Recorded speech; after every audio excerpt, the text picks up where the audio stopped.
Bonjour Raphaël Personnaz, nous sommes ravis d'avoir cet entretien. Donc vous êtes ici jury au Festival de Dinard. Vous avez été coutumier du fait d'être jury, parce que vous avez été jury à Gérardmer, à l'Alpe d'Huez, à Cabourg, à Namur, à Angoulême. Et alors Dinard, qu'est-ce qui est différent par rapport à tous ces festivals? C'est qu'on juge surtout des films anglais. Et ça, c'est assez.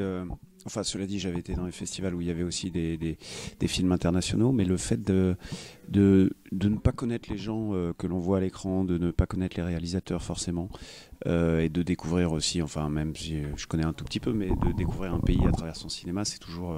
Ça, c'est assez passionnant, et de voir ce qu'ils sont en train de faire, ce que les artistes sont en train de créer là-bas. Et puis aussi de pouvoir le faire avec un jury. Qui est donc avec des personnes qui sont anglaises et d'autres françaises. Ça, c'est assez marrant de pouvoir confronter les points de vue. Donc c'est peut-être la différence. Mais j'aime bien, ouais, c'est vrai que j'aime bien les jurés parce on apprend énormément, en voyant énormément de films comme ça, on apprend à être plus magnanime aussi avec certains films qui sont dits plus fragiles, etc. Donc c'est assez intéressant. La vie de jury ici, elle n'est pas trop difficile dans le sens où on a rencontré pas mal de gens qui nous disent que c'est très millimétré. De quoi, l'emploi du temps? L'emploi du temps. Ouais, ça va, ouais, tout va bien. Franchement, celui qui se plaint, là, il vient me voir et puis je vais lui apprendre la vie. On va parler un petit peu de vous. Votre carrière, elle va clairement croissante. Elle a démarré très jeune. On vous a vu dans les téléfilms, des Nestor Burma au début. Puis il y a eu le déclic. Il y a eu Tavernier, La princesse de Montpensier. Est-ce que vous suivez un plan de carrière ou est-ce que les choses vous sont arrivées un petit peu malgré vous? Totalement malgré moi. Parce que moi, je voulais être acteur, mais faire du cinéma, ça me paraissait totalement lointain. Moi, c'est vraiment le théâtre au début. Être connu, je comprenais même pas ce que ça voulait dire. Moi, ce que je voulais, c'est être reconnu par mes pairs et puis pouvoir en vivre. C'est déjà énorme. Et après, oui, non, les choses sont arrivées comme ça. Après, j'ai aucun plan de carrière, ce qui fait peut-être ma faiblesse aussi. Il y a des gens qui arrivent à être stratégiques, à aller choisir des films qui vont forcément à coup sûr marcher. Moi, j'ai fait des choix parfois un peu plus complexes. Mais je le savais avant que c'était pas forcément des films qui engrangeraient énormément d'entrées en salle, même si je pensais que c'était des films importants. Donc parfois on en paye le prix, mais je vois bien qu'à long terme, et c'est ça qui est important, puisqu'on est de plus en plus dans une société où il faut que ça soit dans l'immédiateté, ce qui est une absurdité totale. Je vois bien que dans le long terme, en fait, le parcours là que je suis en train de faire, qui sont avec des choix vraiment de cœur, parce que j'ai cette chance-là de pouvoir faire ça, m'apporte beaucoup plus que les rares fois où j'ai fait un plan de carrière et en fait je me sentais pas bien parce que j'étais pas à ma place, tout simplement. Ça me correspondait pas. Une carrière d'acteur, c'est aussi parfois des doutes. Alors peut-être que vous en avez eu moins quand les choses ont commencé à bien marcher avec Tavernier, mais des fois c'est pas si évident non plus. Non, parce que on n'est jamais rassuré, ça va jamais. Pour les proches, c'est l'enfer d'ailleurs. Parce que quand on travaille, on se dit oh là là, je travaille trop, je vais pas faire bien mon travail. Quand on travaille pas assez, on se dit oh là là, plus personne veut travailler avec moi. Il y a toujours cette angoisse-là. Et après, il y a non, mais les doutes changent quand on a la chance de faire des rôles importants et qu'on a la chance de voyager avec un film, par exemple, dans la France, quand on fait toutes les avant-premières, on voit l'impact que peut avoir un film, on voit l'importance que ça peut avoir parfois. Parfois, il faut que ça soit juste du divertissement, et c'est très bien. Et parfois, il y a des films plus profonds comme ça, et on se dit, ah ouais, c'est pas anodin. Et puis, le fait de vous voir dans un film pour le public, il faut pas que ça devienne aussi trop redondant, il faut savoir... Moi, il y a un moment où j'en faisais trop, mais bon, voilà, tout arrivait. Donc j'ai pas dit non et je le regrette pas du tout. Mais après, il faut être plus attentif. Ça veut pas dire justement avoir un plan de carrière et s'empêcher de faire des choses, mais se dire est-ce que j'ai envie de passer 2 mois de ma vie à défendre ce projet, enfin 2 mois de tournage et puis après, parce que je sais que ça m'engage en fait sur aujourd'hui, on me parle de films que j'ai fait. Là, c'est marrant, j'ai un film qui s'appelle La princesse de Montpensier que j'avais fait il y a 10 ans maintenant. Et il est au programme des terminales depuis 3 ans. Donc j'ai tout le temps des terminales L qui viennent me voir et qui me disent Duc d'Anjou. Ils m'appellent Duc d'Anjou. Et je me dis, c'est dingue, c'est un truc que j'ai fait il y a 10 ans. Moi. Et pour moi, c'était quoi? C'était 15 jours dans ma vie, ce tournage. Et 10 ans. Donc je me dis, il faut avoir conscience de ça. c'était un peu plus que ça, parce que vous avez eu le Swan d'Or et une nomination au César pour votre rôle du Duc d'Anjou.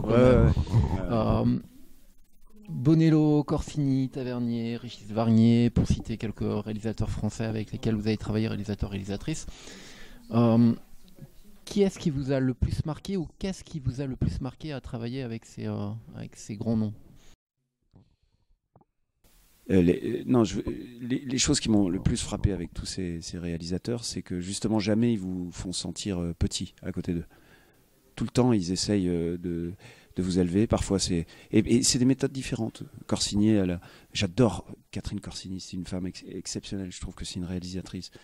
Et elle m'a poussé dans mes retranchements, et elle y a été, elle a rien lâché. Ça a été un tournage dur, mais aujourd'hui, qu'est-ce que je la remercie de ça. Tavernier, lui, c'est l'inverse. C'est quelqu'un qui veut absolument mettre en confiance les gens, qui veut absolument que les gens se sentent bien sur un plateau, quel qu'il soit, que ce soit le régisseur jusqu'à l'acteur, etc.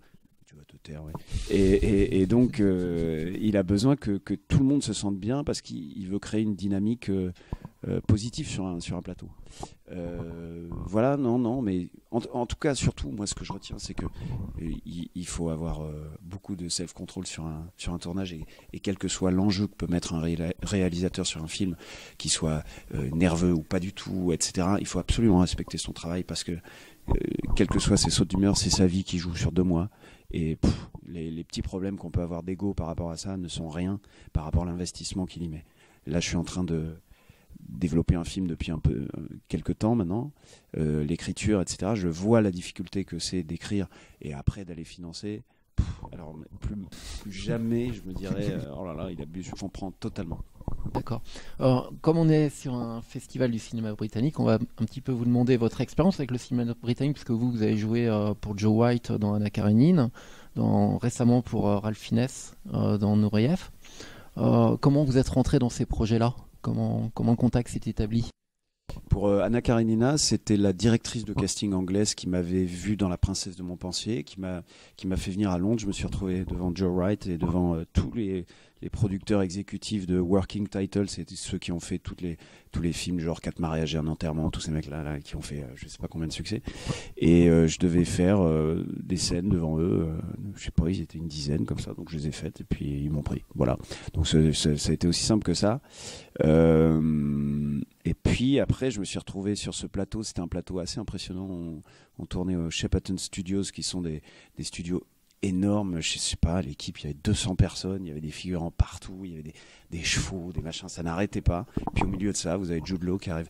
Hi, I'm Jude. Et là, vous dites, mais on est chez les fous. C'est-à-dire que on devait juste se donner un regard à un moment. C'était la première séquence qu'on avait à tourner ensemble. Le type était à 100 mètres, il est venu pour me saluer.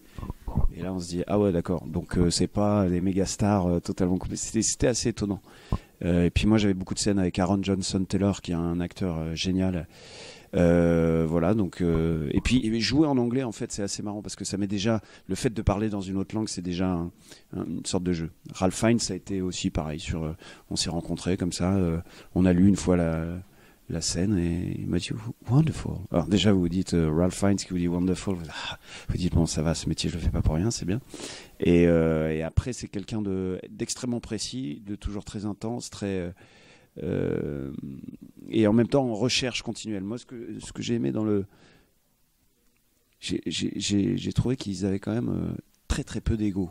Je trouvais qu'on était toujours dans le travail et que toutes leurs remarques, aux deux d'ailleurs, Andrew Wright et Ralph Fiennes, étaient toujours extrêmement justifiées, qu'il n'y avait pas je sais pas, qu'il y avait une forme d'efficacité. J'ai beaucoup aimé le travail là-bas. Vous êtes resté en contact parce qu'il est acteur dans le film d'ouverture. Peut-être que vous avez pu en parler avec lui. Ouais, on est toujours en contact. Je n'ai pas vu le film d'ouverture parce que c'était un film hors compétition et nous on avait un film en compétition à voir. Mais il est extrêmement respectueux, gentil avec tout le monde, lui aussi. Voilà. Votre carrière oscille entre différents types de cinéma. Vous n'avez pas peur d'aller dans du cinéma indépendant, dans du cinéma de genre, de divertissement, d'art et essai, grand public, élitiste aussi. Comment vous vous situez en tant que spectateur, vous ? Du coup, pour imaginer un peu comment vous allez influer le jury, mais aussi en tant qu'acteur, comment vous avez envie d'orienter votre carrière par rapport à ces différentes formes de cinéma? c'est toujours un peu problématique parce qu'en fait, on en paye toujours le prix. Mais comme spectateur, moi, je suis très éclectique. Vraiment, je peux aller voir un film d'horreur comme une comédie potage, comme un film dit indépendant, un film d'auteur. Vraiment, moi, j'aime tout type de cinéma. Vraiment tous. Après, comme acteur, je pense que moi j'essaye en effet de pas être dans une catégorie. Le problème de tout ça, c'est qu'à force d'être à la frontière de plein de choses, on n'habite aucun pays. Donc voilà. Mais bon, c'est comme ça, c'est comme je suis en fait. C'est Le problème d'être généraliste. Ouais. Alors voilà. Et puis comme il y a des affrontements aussi qui sont. Quand je dis affrontements, attention, hein, il va y avoir des affrontements entre le cinéma indépendant, le cinéma dit plus commercial, et c'est des affrontements qui sont légitimes et qui sont bien. Certains vont croire que parce qu'à un moment donné on va faire une comédie ou quelque chose de plus populaire, on les abandonne. Ça veut dire que politiquement on les abandonne, etc. Alors que moi j'ai toujours été pour. Alors c'est peut-être totalement naïf et peut-être que je m'en mordrai les doigts un jour, mais pour créer des passerelles, des ponts, et même dans le théâtre aussi. C'est-à-dire théâtre, moi j'ai fait du théâtre privé, du théâtre public, et c'est des choses qui peuvent vachement s'affronter. Je dis pas que tout doit être exactement pareil, je dis pas ça, mais je trouve, voilà, moi j'aime bien, je me sens bien quand je suis totalement apatride. Donc voilà. Alors c'est une forme aussi de désengagement, je sais pas, mais bon. Au théâtre, on vous voit beaucoup, on vous a beaucoup vu avec Scène de la vie conjugale d'après Ingmar Bergman. Donc ma dernière question, c'est quels sont vos projets, parce que vous sembliez dire que vous étiez en écriture d'un film. Je suppose que vous avez des projets donc du coup en cinéma, au théâtre, et certainement aussi en tant qu'acteur malgré tout. Ouais.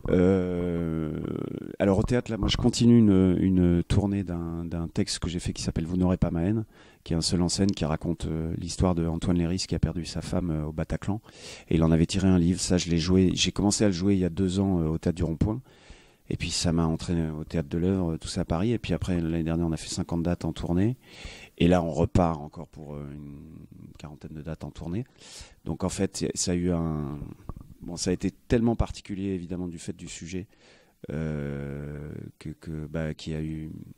ça m'a pris 2 ans, en fait. Et qu'au bout d'un moment, c'est quand même un sujet qui remue énormément. Donc il faut s'en préserver. Donc ça va être la fin de tout ça, jusqu'à février. Et puis en effet, j'ai écrit, mais ça fait un petit temps. Maintenant, il faut que j'arrive à le faire un jour, parce que si ça reste qu'à l'état d'écriture, ça serait embêtant.